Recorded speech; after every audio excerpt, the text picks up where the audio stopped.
hear the excitement at the Old South Meeting House. There was a revolution of brewing as they argued about a small tax on tea. These duties are an infringement of our natural and constitutional rights. The Boston Tea Party Ships and Museum wants folks to see and hear how the revolution unfolded. In fact, the patrons are asked to lend their voices.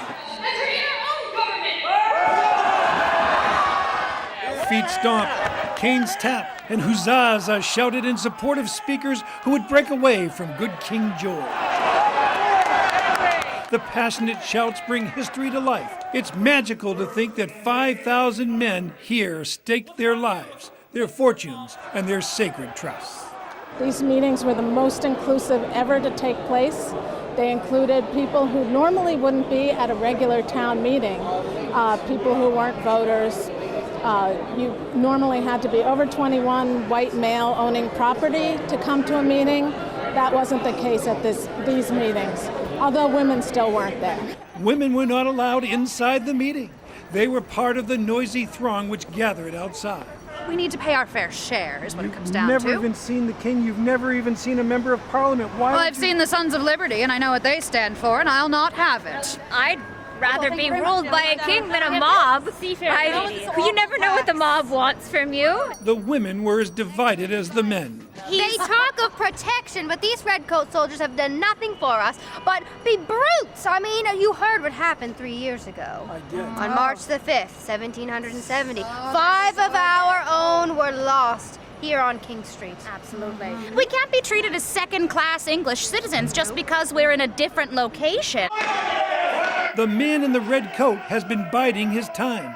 Samuel Adams is a leader of the Sons of Liberty. And finally, he rises to speak. This meeting can do nothing more to save the country. With that, some men scramble for the exits. Tea Party Museum Director Sean Ford tells us why.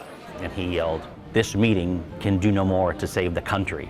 The time for action has arrived." And someone in the background yelled, "Boston Harbor, a teapot tonight." Well, that line by Sam Adams was the signal to let the other patriots know that they had to go down to Griffin's Wharf and destroy the tea. That was the code.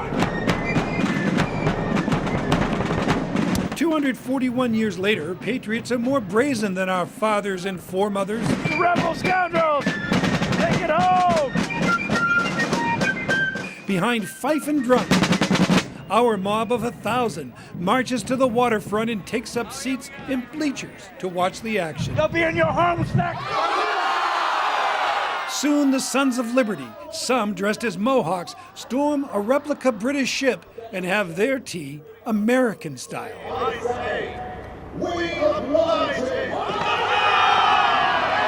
While the Sons of Liberty intended to keep their participation in the Boston Tea Party a secret, some names have come down to us. A Mainer named Benjamin Burton was on board and watched the tea chest on the hoist. It drops on the head of a man named John Crane.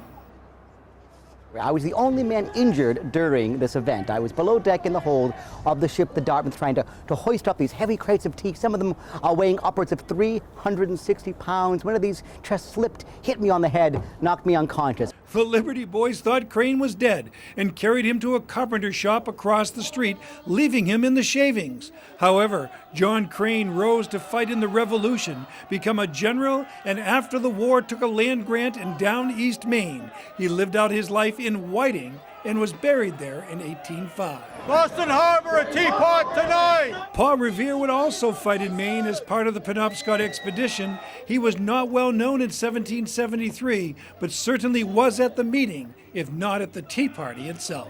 I can't positively tell you whether Paul Revere was on board ship or not because the names were secret, but most certainly he had ties to organizations with ship captains and sailors, part of being a silversmith in all of the political organizations in Boston. So he most definitely knew his way around the ships. He knew the men working there. Well done, lads! The Boston Tea Party Ships and Museum is a new attraction designed to teach the importance of December 16, 1773, by giving people a first-hand experience with the sights and sounds of revolution.